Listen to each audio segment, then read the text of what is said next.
ॐ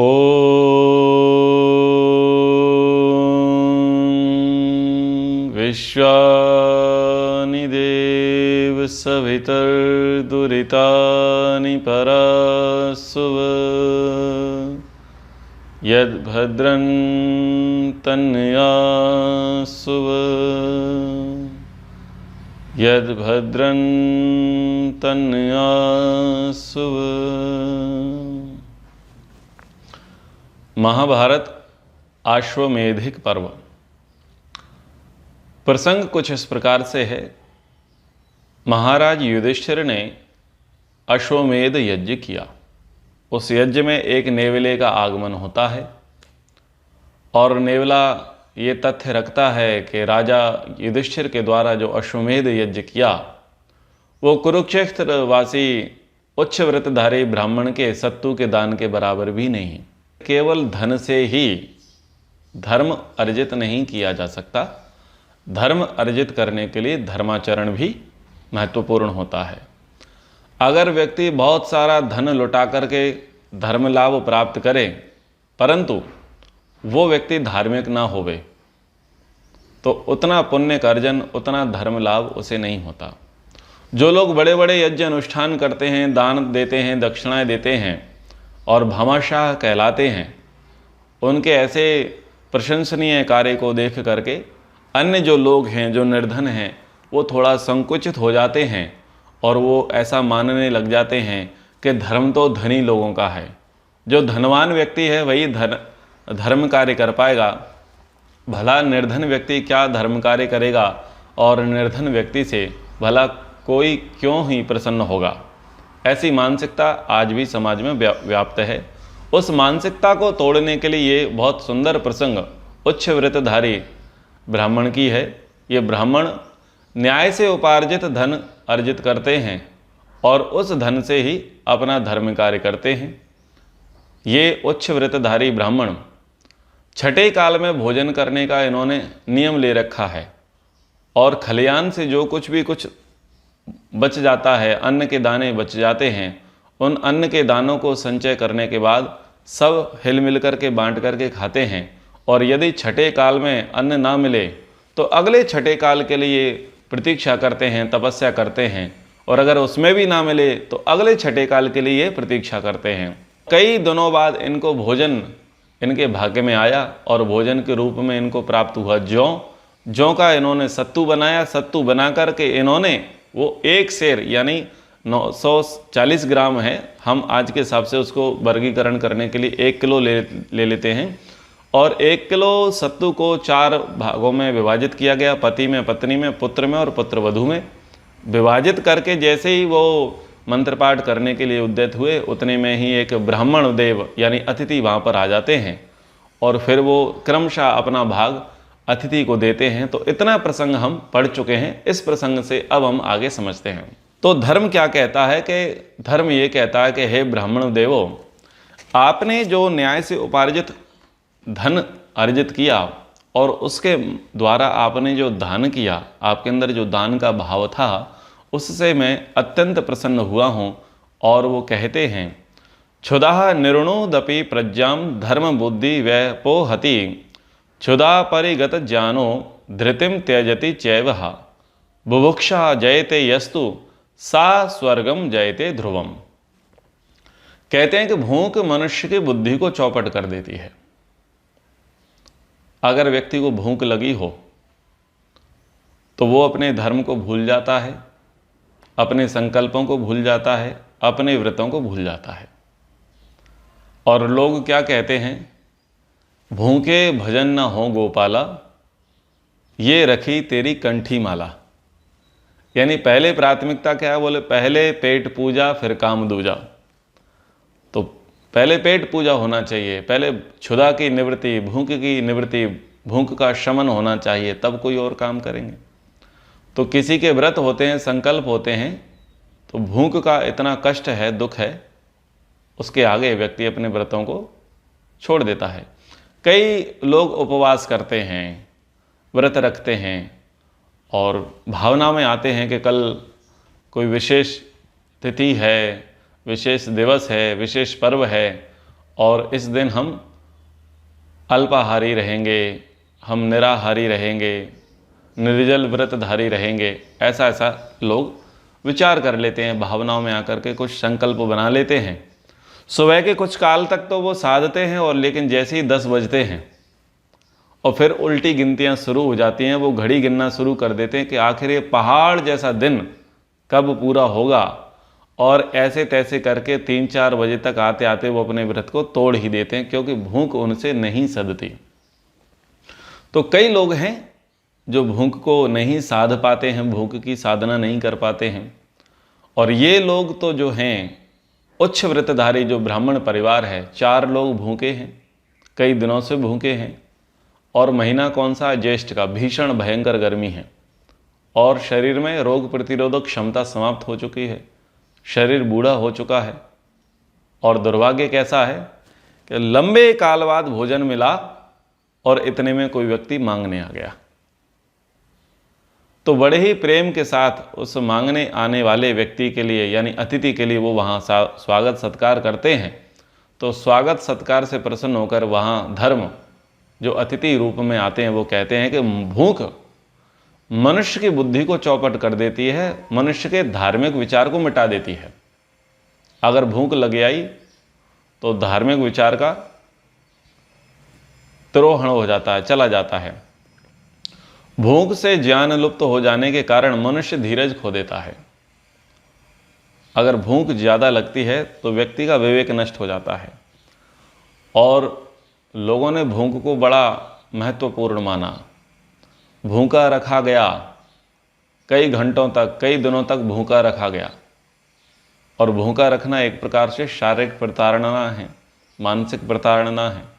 फिर उनसे कुछ उगलवाना है, कुछ राज उगलवाना है, कुछ रहस्य उद्घाटित कराना है, तो उनके आगे ऑफर दिया जाता है कि देखो हम तुम्हें पसंदीदा भोजन देंगे, स्वादिष्ट भोजन देंगे, हम चाहते हैं कि आप यह भेद हमें बता दो। तो चूंकि कई दिनों से भूख से पीड़ित है, मरणासन्न स्थिति है, व्यक्ति को लगता है कि अगर ये भोजन अब ना मिला तो अब हमारा शांति पाठ पक्का है, और व्यक्ति भूख के कारण से, जो सामने भोजन होता है उस भोजन के कारण से अपना व्रत, अपना संकल्प, अपना नियम तोड़ देता है, और बहुत सारे रहस्यों को वो शत्रु पक्ष के लिए, विपक्ष के समक्ष वो उद्घाटित कर देता है। तो ये भूख बड़ा विचित्र है। भूख होता है तो व्यक्ति धर्म को भूल जाता है, धर्म को छोड़ देता है, और जो व्यक्ति भूख को जीत लेता है वह निश्चय ही स्वर्ग के द्वार पर विजय प्राप्त कर लेता है। तो भूख अपने आप में बहुत महत्वपूर्ण कड़ी है। यदा दान रुचि स्याद वै तदा धर्मो न सीदति, अन्वेक्ष सुत स्नेहम कलस्तर स्नेहमेव च, धर्मम एव गुरुम ज्ञात्वा तृष्णा न गणिता त्वया। जब मनुष्य में दान विषयक रुचि जागृत होती है उस समय उसके धर्म का हाश नहीं होता। तुमने पत्नी के प्रेम और पुत्र के स्नेह पर भी दृष्टिपात न करके धर्म को ही श्रेष्ठ माना, उसके समक्ष भूख प्यास को नहीं गिना। प्रशंसा करते हुए कहते हैं, आप लोग इस परीक्षा में उत्तीर्ण कैसे हुए? आपकी दृष्टि में धर्म था, पति धर्म नहीं था, पत्नी धर्म नहीं था, पिता धर्म नहीं था, माता धर्म नहीं था। ये धर्म तो कैसे हैं? अनित्य हैं। ये धर्म अनित्य हैं। लेकिन शाश्वत धर्म क्या है? शाश्वत धर्म वो है जो अंतःकरण से है, जो आत्मा को लक्ष्य में रख करके किया जाता है। तो आपने शाश्वत धर्म का पालन करते हुए अनित्य धर्म का पालन नहीं किया, यानी आप विचलित नहीं हुए, आपने धर्म का पालन किया। क्यों? क्योंकि आपके अंदर जो शाश्वत धर्म का एक प्रसंग है वो है दान। दान को धर्म का अंग कहा। यदि व्यक्ति धर्म में रुचि बढ़ाना चाहता है, ये भाव में रुचि है क्या? दान का मतलब क्या है? देने का भाव। देने का भाव प्रायः व्यक्ति कब देना चाहेगा? तब देना चाहेगा जब उसके पास पर्याप्त हो, और लेने वाले से उसे कुछ लाभ मिले, कुछ मान मिले, कुछ प्रतिष्ठा मिले, कुछ सम्मान मिले, ऐसे व्यक्ति को व्यक्ति देना चाहेगा। लेकिन इससे भी जो लोग ऊपर उठ चुके हैं, जो अपना धर्म मानते हैं, अपना कर्तव्य मानते हैं कि हमको देना चाहिए, हमसे योग्य व्यक्ति को देना चाहिए, तो देने रूपी धर्म का आपने पालन किया, आपकी उस देने रूपी धर्म में रुचि थी, उसके कारण से ना तो आपने पत्नी का प्रेम देखा और ना ही पुत्र का स्नेह देखा, और आपने धर्म को प्राथमिकता दी। द्रव्यागमो नृणाम सूक्ष्म पात्रे दानम ततः परम कालः परतरो दानक श्रद्धा चैव ततः परा। तो कह रहे हैं कि मनुष्य के लिए सबसे प्रथम तो न्यायपूर्वक धन की प्राप्ति का उपाय जानना ही सूक्ष्म है।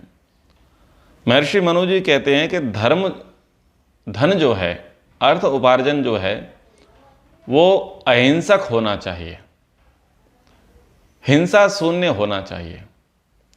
मनुष्य को हर संभव प्रयास करना चाहिए कि उसका जो धन है उसमें हिंसा की भी लेश मात्र भी गुंजाइश ना हो। पूर्ण रूप से अहिंसक वृत्ति को धारण करते हुए मनुष्य को अर्थ उपार्जन का कार्य करना चाहिए। लेकिन हर व्यक्ति के लिए यह संभव नहीं है कि वो पूर्ण रूप से अहिंसक वृत्ति का पालन करे, तो कुछ थोड़ी सी हिंसा हो ही जाती है, पर उसमें अहिंसा का भाग बहुत होना चाहिए। तो ऐसी आजीविका को भी आदर्श माना गया, और इस आजीविका को कहा गया मिश्रित कर्म। मिश्रित कर्म यानी कृषि कर्म, व्यापार कर्म, जो भी व्यापार किया जाता है उस व्यापार कर्म में यह ध्यान देना चाहिए कि हिंसा की मात्रा कम हो और अहिंसा की मात्रा ज़्यादा हो। प्रयास करना चाहिए कि हिंसा अधिकतम 20% ही हो और अहिंसा 80% हो। यानी जो व्यापार कर्म कर रहे हैं उस व्यापार कर्म में शुभ कर्म का ग्राफ, शुभ कर्म की मात्रा अधिक हो और अशुभ कर्म की मात्रा बहुत कम हो, वैसा धन अर्जित कर लेना चाहिए। लेकिन ऐसा धन जिसमें 50% हिंसा है और 50% अहिंसा है, ऐसा धर्म आदर्श नहीं है। और जिस अर्थ में सर्वाधिक प्रतिशत अधर्म का हो, हिंसा का हो, वह तो अत्यंत नीच, निंदनीय, निकृष्ट है और त्याज्य उसको कहा गया है। तो यहाँ पर जो धर्म है वो धर्म कह रहे हैं कि मनुष्य ये नहीं जान पाते हैं कि ऐसा कौन सा काम है जिस काम को करने से 100% हमारा जो धन है वो प्योर रहे, शुद्ध रहे, यानी हिंसा रहित हो, हिंसा रहित हो और वो धन न्यायोपार्जित हो। ऐसा जानने वाले, इस धर्म को जानने वाले अत्यंत ही सूक्ष्म लोग हैं, बहुत विरले लोग हैं। हर कोई इस बात को नहीं जानता है। संक्षिप्तता में अगर आपसे बात कहूँ, हमारा जो पढ़ने पढ़ाने का जो कार्य है ये हिंसा रहित कार्य है। विद्यादान अहिंसित कर्म है, इसमें हिंसा नहीं होती। विद्यादान से जो आजीविका प्राप्त होती है वो प्योर होती है, 100% प्योर होती है विद्यादान से जो आजीविका होती है। तो कह रहे हैं कि जो न्याय से उपार्जित धन है उसके विषय को जानना बड़ा सूक्ष्म है। और उससे भी बड़ी बात है कि आपके पास धन आया है तो उस धन को किसी सत्पात्र को आप सेवा में प्रस्तुत करें, किसी सत्पात्र को आप उसे दान देवें, ये उससे भी श्रेष्ठ है। और साधारण समय में दान देने की अपेक्षा, साधारण समय यानी एक जनरल वे में कि हमने एक ऐसी मानसिकता या ऐसा संकल्प बना लिया है कि महीने में हम इतना ही रुपए देंगे, इस व्यक्ति को ही देंगे और तब देंगे, यानी जो आपने कुछ मापदंड बनाए रखे हैं, कुछ पैमाने बना रखे हैं, वो है साधारण समय। साधारण समय में जो दान दिया है उससे कहीं ज़्यादा विशेष है विशेष समय में दान देना। तो साधारण समय क्या है? साधारण समय ये कहा जा रहा है कि आपके पास धन है, भोजन है, वस्त्र है और वो पर्याप्त है, पर्याप्त होने के बाद आपने किसी दूसरे को वस्त्र दिया, किसी दूसरे को भोजन दिया, किसी दूसरे को आपने धन का दान दिया, ये था साधारण समय। और विशेष स्थिति क्या थी? विशेष स्थिति ये थी कि सामने वाला ज़्यादा योग्य था और हमारी योग्यता कम थी, तो वहाँ पर भले ही अपना पेट कट जाए, अपना हिस्सा उस दिन हमें ना प्राप्त हो, लेकिन हम अपने हिस्से को दूसरे को समर्पित कर दें, उसको विशेष दान कहते हैं। तो विशेष दान के प्रसंग में मैं कहूँगा, जब नेताजी सुभाष चंद्र बोस जी ने नारा लगाया था, तुम मुझे खून दो मैं तुम्हें आज़ादी दूंगा, और उस समय धन की बहुत आवश्यकता थी युद्ध के लिए, क्योंकि रक्षा करने वाले साधनों की महती अपेक्षा थी, हथियारों की आवश्यकता थी, सेना का निर्माण करना था। सेना को लड़ने के लिए जो अपेक्षित साधन चाहिए थे, वो साधन बिना धन से होते नहीं थे। तो महिलाओं ने अपने सुहाग के प्रतीक चिन्ह मंगलसूत्र भी उस समय सुभाष चंद्र बोस जी को दे दिए। जिनकी पूंजी थी अपनी पीढ़ी के लिए या बेटियों का विवाह करना था, उनके लिए जो कुछ धन या स्वर्ण इकट्ठा करके रखा था, कई माँओं ने अपने बेटियों के हिस्से का वो सोना भी, उसको भी उन्होंने नेताजी सुभाष चंद्र बोस जी को दे दिया। तो ये था विशेष समय का दान। तो यहाँ पर जो विशेष दान क्या था, ब्राह्मण परिवार का कई दिनों से भूखे थे, कोई स्टॉक नहीं है, और छठे काल में भोजन करने का व्रतधारी हैं, यानी तीसरे दिन शाम को भोजन करने का नियम है, और कई दिनों से भूखे हैं। और केवल एक व्यक्ति भूखा नहीं है, पति भूखा है, पत्नी भूखी है, पुत्र भूखा है और पुत्र वधू भूखे हैं, चारों के चारों भूखे हैं। और अब दान का प्रसंग आ गया है कि कोई अतिथि आया है, वो बड़ा महत्वपूर्ण होता है। स्वर्ग द्वारम सुसूक्ष्म ही नरैर मोहान न दृश्यते, स्वर्गार्गलम लोभ बीजम राग गुप्तम दुरासदम, तम तो पश्यन्ति पुरुषा जित क्रोधा जितेन्द्रियः, ब्राह्मणास्तपसा युक्ता यथाशक्ति प्रदायिनः। धर्म कहते हैं कि स्वर्ग का द्वार अत्यंत सूक्ष्म है। मनुष्य मोह के वशीभूत होकर के उस स्वर्ग के द्वार को देख नहीं पाता है। उस स्वर्ग द्वार की जो अर्गला है, दीवाल है, ओट है, बाउंड्री है, वो लोभ रूपी बीज से बनी हुई है। वह द्वार रोग के द्वारा गुप्त है, छुपा हुआ है, अतः उसमें प्रविष्ट होना बड़ा कठिन है। तो कह रहे हैं कि राग है, लोभ है और मोह है, ये व्यक्ति के बीच में पड़ाव पड़ते हैं, और इन पड़ावों के कारण से व्यक्ति स्वर्ग के किले को बींद नहीं पाता है। एक तो मोह के कारण व्यक्ति आगे नहीं बढ़ पाता है, दूसरा लोभ उसके अंदर विद्यमान रहता है, इसलिए वो उन दीवालों को तोड़ नहीं पाता है, और राग रूपी बंधन उसके अंदर रहते हैं, इसलिए वो निकल नहीं पाता है, छोड़ नहीं पाता है। और परिणाम क्या निकलता है कि जो स्वर्ग है उस स्वर्ग से वो दूर ही रह जाता है, स्वर्ग को वह प्राप्त नहीं कर पाता। तो कह रहे हैं कि जो लोग क्रोध को जीत चुके हैं, इंद्रियों को जिसने वश में कर रखा है और यथाशक्ति दान देने वाले हैं, वे ही ब्राह्मण इस स्वर्ग के द्वार को पार कर पाते हैं, स्वर्ग को प्राप्त कर पाते हैं। महानुभाव, कई लोग ऐसे हैं जिनके हाथ से पैसा छूटता नहीं है, धन संपन्न हैं, करोड़पति हैं, अरबपति हैं, और वह यह भी मानते हैं कि यह धर्म कार्य है, और ये भी जानते हैं कि दान देना चाहिए। जितना ज्ञान आपको नहीं होगा उतना ज्ञान उनको धर्म के विषय में है, और उनसे आप श्लोक सुन लो, सूत्र सुन लो और मंत्र सुन लो दान के विषय में।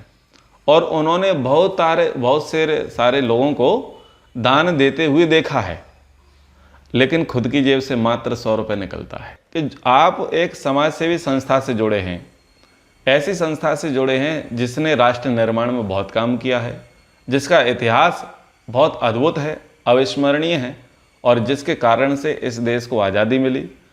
उस संस्था के कारण से पुनर्विकास हुआ, पुनरुद्धार हुआ, स्त्री शिक्षा पर बल दिया गया।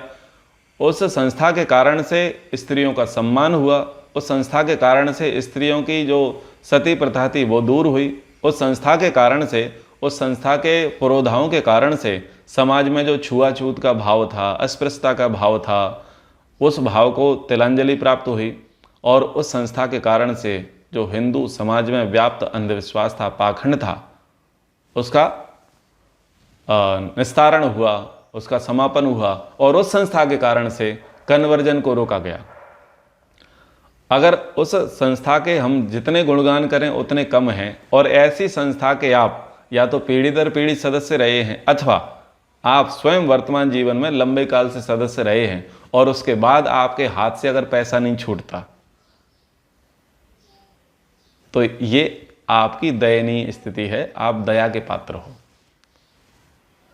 वो लोग वास्तव में ही दया के पात्र हैं जो इतनी बड़ी संस्था से जुड़े होने के बाद भी, धन से संपन्न होने के बाद भी बमुश्किल साल भर में 100 रुपये निकलता हो, बड़ी प्रेरणा देने के बाद 100 रुपये निकलता हो। एक कठोर शब्द में कहूँ कि जंगली सुअर होता है, उसकी चमड़ी बड़ी मोटी होती है, तो जिसकी चमड़ी मोटी होती है लठ भी उस पर काम नहीं करते, कुल्हाड़ी भी उस पर फिसल जाती है। तो वो लोग इतने पक चुके हैं, आप उन्हें कितना ही उपदेश करो, कितना ही दृष्टांत दो, कितनी ही शिक्षा दो और उनके आगे कितने ही लोग दान देते हुए दिखाई दें, निष्क्रिय स्थिति है, बिल्कुल असर नहीं होता, बिल्कुल असर नहीं होता, बिल्कुल मोटी चमड़ी है, कोई फर्क नहीं पड़ता। तो इतनी बुरी स्थिति है, अब बताओ स्वर्ग के द्वार खुलेंगे क्या? पर वो इस अहंकार में रहते हैं, बोले तुम जो जानते हो उतना तो हम भी जानते हैं, तुम जो कर्मकांड करा लेते हो वो तो हम भी जानते हो, तुम एहसान मानो कि हम तुम्हें सुन रहे हैं, तुम एहसान मानो कि हम तुमसे हवन करा रहे हैं, नहीं तो वो हम खुद भी कर लें। इसलिए शांत रहो और 100 रुपये ले जाओ और निकलते बनो। तो सहस्त्र शक्तिश्च शतम सत शक्तिर्ष दशापि च दद्यादपश्च यह शक्त्या सर्वे तुल्य फला स्मृता। श्रद्धा पूर्वक दान देने वाले मनुष्य में यदि 1 सहस्त्र देने का सामर्थ्य हो तो वह 100 का दान करे, 100 देने की शक्ति वाला 10 का दान करे और जिसके पास कुछ ना हो यदि वह अपनी शक्ति के अनुसार जल ही दान कर दे तो इन सब का फल बराबर माना गया है। बहुत अच्छी बात यहाँ पर करी गई है और इस श्लोक को समझने का आप सभी प्रयास करें। दान कैसा विषय है? दान श्रद्धा का विषय है। दान हमेशा श्रद्धा पूर्वक देना चाहिए। यदि दान के प्रति आपकी श्रद्धा नहीं है और जिस कार्य के लिए आप दे रहे हैं उस कार्य में आपकी श्रद्धा नहीं है, जिस व्यक्ति को आप दे रहे हैं उस व्यक्ति में आपकी श्रद्धा नहीं है, तो दान करने का कोई लाभ नहीं है। लेकिन एक प्रसंग फिर बताता हूं कि उपनिषद में प्रेरणा दी गई कि व्यक्ति के संस्कार बने देने के। सबसे पहली बात कही गई कि आप श्रद्धा पूर्वक दो, फिर कहा कि यदि आपकी श्रद्धा नहीं है तब भी दो, फिर कहा कि आप डर से दो, भय से दो, और चौथी ये बात कही लोक लाज, सब लोग दे रहे हैं आप नहीं दे रहे तो सब लोग क्या सोचेंगे कि ये व्यक्ति कमजोर है, इसके हाथ से पैसा छूटता नहीं है, तो इस डर से दो। तो वहां पर दान देने का प्रसंग सिखाया गया कि व्यक्ति के अंदर वो संस्कार पड़े कि वो दान दे, वो बातें कही गई थी। लेकिन मूल रूप से बात यह है, जो भी दान देना है वो श्रद्धा के साथ देना चाहिए। अब श्रद्धा के साथ जो दान देना है वो कैसे देना वो समझिए। ये कह रहे हैं कि यदि मनुष्य में सहस्त्र देने का सामर्थ्य हो तो 100 का दान करे। सहस्त्र यानी 1000 रुपए देने का सामर्थ्य हो तो वो 100 रुपए का दान कर दे। इसका मतलब है दशांश। समझ रहे हैं? ये 10% की बात हो रही है। व्यक्ति के पास 1000 रुपए है आज अभी उसके पास जो प्रॉफिट है वो कितना है? नेट बैलेंस 1000 रुपए है, तो 1000 का वो दान कर सकता है क्योंकि अभी उसका कोई खर्चा नहीं है। वो क्या है? प्रॉफिट, नेट बैलेंस है उसके पास। तो 1000 रुपए आपके पास है तो कह रहे हैं कि 1000 मत दो, आपका सामर्थ्य है 1000 देने का, क्योंकि अगर कोई ऐसी विशेष परिस्थिति निर्मित होगी तो क्या करोगे आप? उसे 1000 रुपए का दान कर दोगे। तो अभी आपके पास विशेष परिस्थिति नहीं है, जिस विशेष परिस्थिति की चर्चा हम स्वामी श्रद्धानंद जी के प्रसंग में और सुभाष चंद्र बोस जी के प्रसंग में कर चुके हैं। तो आपका 1000 का नेट बैलेंस है, 1000 का आपका सामर्थ्य है कि अभी अगर 1000 रुपये कोई मेरे से मांगे तो मैं दे दूंगा, तो बोले न मत दो, आप 1000 में से 100 रुपये दे दो, यानी 10% दो। अब कोई व्यक्ति कहे कि भाई मैं 100 रुपये नहीं दे सकता, क्यों? बोले मेरे पास कुल 100 रुपये ही हैं, नेट प्रॉफिट, नेट बैलेंस मेरे पास 100 रुपये ही हैं। तो कहा कि आपका 100 रुपये का सामर्थ्य है, उसके पास 1000 का सामर्थ्य था, 1000 वाला 100 दे दे, लेकिन आपकी जेब में कितना है? आपकी जेब में 100 रुपये है। तो आप 100 मत दो, लेकिन देने का भाव रखो, और आप 10% करते हुए इस 100 में से 10 रुपये दान कर दो। एक ने कहा कि साहब मेरी तो उतनी भी सामर्थ्य नहीं कि मैं 10 रुपये दूं। बोले तुम पानी पिला दो। समझ रहे हो ना? तुम पानी ही पिला दो, तुम सेवा ही कर दो। यानी वो इस बात के लिए प्रेरित कर रहे हैं कि दो, धन है तो धन दो, तन है तो तन दो, समय है तो समय दो, सेवा है तो सेवा दो, ज्ञान है तो ज्ञान दो, गुण है तो गुण दो। आपके पास जो चीज है वो दो, देना सीखो, देना धर्म है। अन्यायोपगतम द्रव्यम वीक्षणम यो हि पंडितः धर्माविशंकी जयते यजते नासा धर्म फलम लवेत। कह रहे हैं कि जो मूर्ख अन्याय उपार्जित धन का बारंबार संग्रह करके धर्म के विषय में संशय रखते हुए यजन करता है, उसे धर्म का फल प्राप्त नहीं होता। कहना ये चाह रहे हैं कि व्यक्ति है, अभी तक उनकी चर्चा चल रही थी जो न्याय से धन अर्जित करते हैं और न्याय से अर्जित धन से 10% धन का दान करते हैं। अभी उनका प्रसंग चल रहा था। अभी एक दूसरा प्रसंग इन्होंने लिया है कि अब व्यक्ति न्याय से धन उपार्जित नहीं कर रहा, व्यक्ति अन्याय से धन का उपार्जन कर रहा है। यानी वो जो काम कर रहा है, बिजनेस कर रहा है, उसमें हिंसा की संभावनाएं अधिक हैं, अशुभ कर्म उसमें अधिक हैं, और अशुभ कर्मों के माध्यम से, हिंसित कर्मों के माध्यम से जो वेदोक्त रीति है, उस वेदोक्त रीति के विरोध वाले मार्गों के माध्यम से व्यक्ति क्या कर रहा है? धन उपार्जित कर रहा है। धन उपार्जित करने के बाद अब धर्म के विषय में संशय है उसे, मुझे पुण्य मिलेगा या नहीं मिलेगा, इसका लाभ होगा या नहीं होगा, मैं इसको दे दूंगा तो इसका सदुपयोग होगा या नहीं होगा, इसके पास कहीं ज़्यादा तो नहीं चले जाएंगे। तो जो धर्म के विषय में संशय है, अब उसके अंदर संशय है, धर्म कार्य करने में भी संशय है और किसी से कराने में भी जैसे संशय बना रहता है। और ऐसा संकित व्यक्ति यदि यज्ञ याग आदि कर्म करता है तो उसे कह रहे हैं कि उसे धर्म का फल प्राप्त नहीं होता। क्यों? एक तो उसकी कमाई गड़बड़, ऊपर से उसके भाव गड़बड़, और फिर वो करे धर्म कार्य। ऐसे धर्म कार्य करने वालों को, सरल शब्दों में कहूँ, ब्लैक मनी को वाइट मनी कराने की इच्छा रखने वाले लोगों की बात हो रही है, जो काला धन रखते हैं, गलत तरीके से धन उपार्जित करते हैं, और फिर वो सोचते हैं कि मेरा धन जो है, जो ब्लैक मनी वो वाइट मनी हो जाए, और वाइट मनी कराने के लिए क्या करें? हमको कुछ धर्मानुष्ठान कर दें। तो ऐसे लोग धर्म पर शंका करने वाले होते हैं।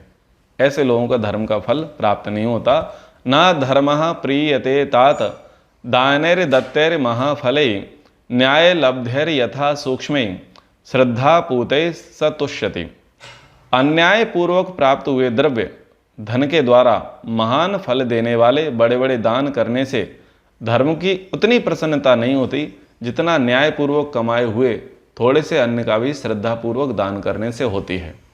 आपने अन्याय से के साथ धन कमाया, लूट खसोट की है, हिंसा की है, राष्ट्र की हानि की है, पर्यावरण प्रदूषण किया है, सामाजिक प्रदूषण किया है, और उसके बाद आपने पैसा से आपने कुछ धर्म करना चाहा, तो बोले उतने धर्म फल की आपको प्राप्ति नहीं होगी, क्योंकि बहुत सारा बिगाड़ किया है। 100 चूहे खा करके बिल्ली हज को चली। ठीक है, बहुत सारा आप गड़बड़ घोटाला कर चुके हैं, और गड़बड़ घोटाले के बाद आप थोड़ा सा बढ़िया काम करके चाहो कि ये सारे की सारी चीज़ें घोटाले मेरे दब जाएं, बोले इससे कुछ नहीं होने वाला है। अगर व्यक्ति न्याय से, ईमानदारी से धन कमाता है और ईमानदारी से कमाए हुए धन से अगर थोड़ा भी दान देता है, वो थोड़ा भी दान उसके लिए महान फल का परिचायक होता है।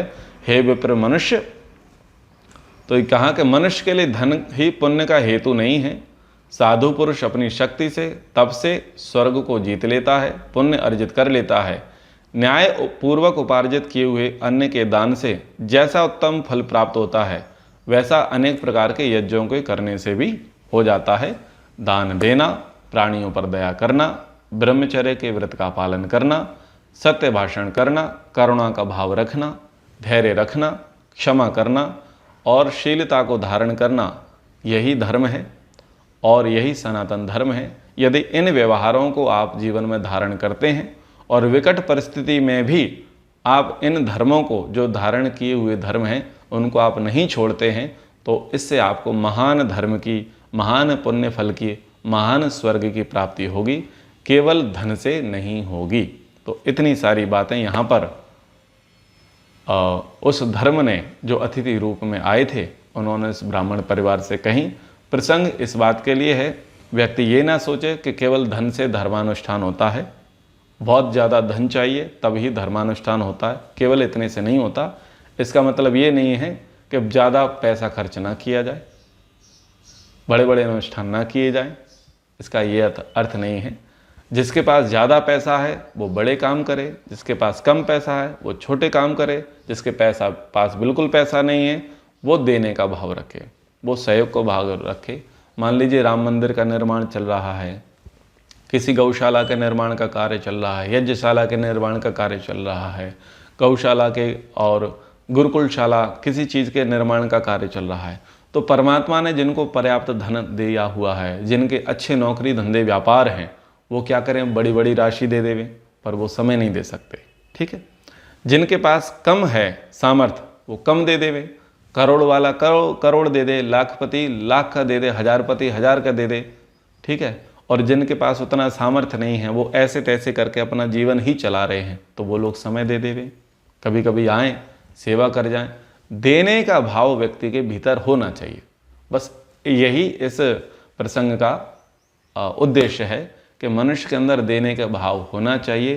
कृपणता यानी कंजूस भाव मनुष्य के भीतर नहीं होना चाहिए और यथाशक्ति देने का प्रयास करना चाहिए। हर मनुष्य को न्याय से धन कमाना चाहिए और 10% धर्म के उत्थान के लिए और स्वयं के जीवन के विकास के लिए मनुष्य को दान करना चाहिए। ये कक्षा का मूल उद्देश्य, मूल प्रसंग था।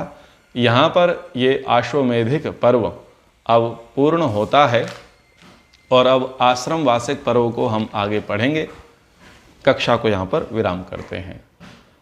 ओम